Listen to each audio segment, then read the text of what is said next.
literally staring at a dead man's pager and it just buzzed in my hand. If you're seeing this, it means I actually made it out of St. Jude's Regional. Most people don't. Look, I'm an urban explorer, right?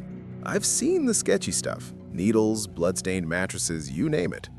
But this is different. At 4:02 a.m., this pager, this piece of plastic from 1994, received a message. It said, "Code Gray, room 402." In hospital speak, a code gray means a combative person, a security emergency. The thing is, this hospital has been boarded up since the Clinton administration. So, who just paged me? And why do I hear footsteps coming from the floor above me? So, let's back up. It's November 12th, 2025.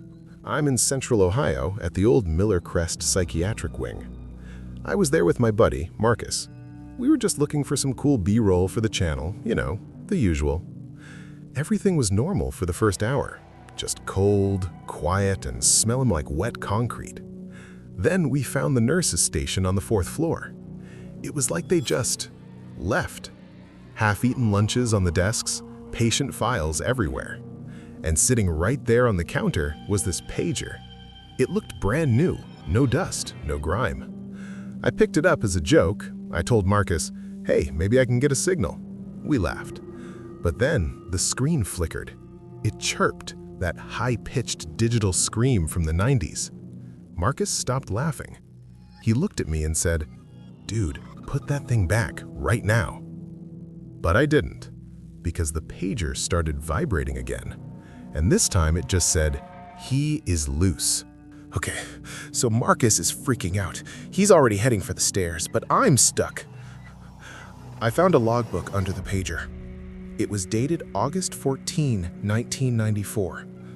The last entry was at 3:58 a.m. I looked at the pager. The time on the screen? 4:02 a.m. I realized the pager wasn't just receiving messages, it was replaying the last night this place was open. In real time. Then, I heard it. A heavy, metallic thud from room 402, which was literally 10 feet behind me. I turned my flashlight toward the door. The wood was splintered, like something had been trying to claw its way out for decades. And then, the handle started to turn. Very slowly. I called out for Marcus, but there was no answer. Just the sound of heavy, wet breathing coming from inside that room. I'm not kidding. I could smell it. It smelled like rotting meat and old copper.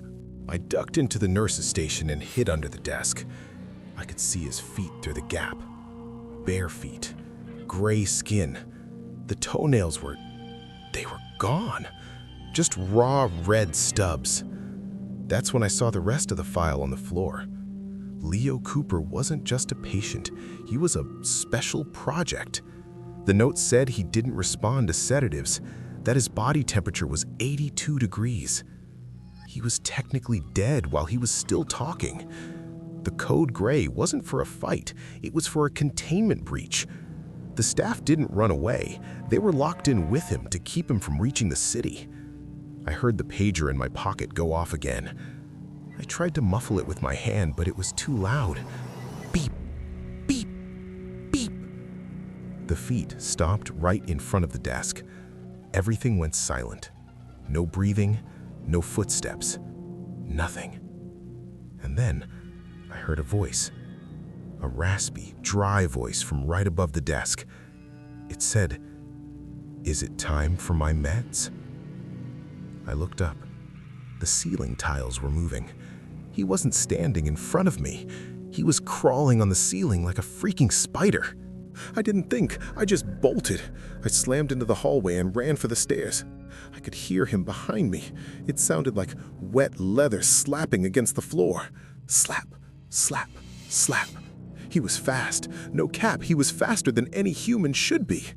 I hit the stairwell door and literally threw myself down the first flight. "Marcus! I was screaming his name, but my voice was cracking. I reached the third floor, then the second. My flashlight was dying. Every time the light flickered out, I could hear him closer, like he was only moving when I was in the dark. I reached the ground floor, but the door was chained. I was trapped. I turned around, shaking, and pointed my light at the stairs. He was standing there, crouched on the railing. His eyes, they weren't eyes, just milky white glass. He opened his mouth, and it just kept opening. Too wide, way too wide. I grabbed a fire extinguisher off the wall and I swung. I hit the chain, once, twice. On the third hit, it snapped. I burst through the door into the cold night air and didn't stop running until I hit the main road. I didn't see Marcus's car. He was gone. It's been 3 weeks since that night. The police went to St. Jude's. They found Marcus's car in the lot, locked. His phone was still in the cup holder. But Marcus? They haven't found a trace of him. Here's the thing that's keeping me awake. The pager. I dropped it in the stairwell when I was running. I know I did. I felt it fall out of my pocket. But last night, I was lying in bed. Around 4 a.m., my iPhone buzzed on my nightstand. I thought it was a DM. I picked it up. It wasn't a DM. It was a text from an unlisted number. It was just a photo. A photo of me. Sleeping.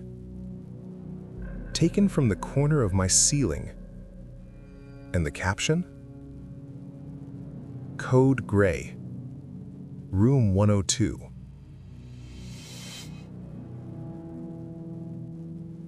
That's my apartment number. Look. If you see a light in your hallway tonight, or hear something crawling in your vents, don't look up. Just run. Because once you're paged, he doesn't stop until the shift is over.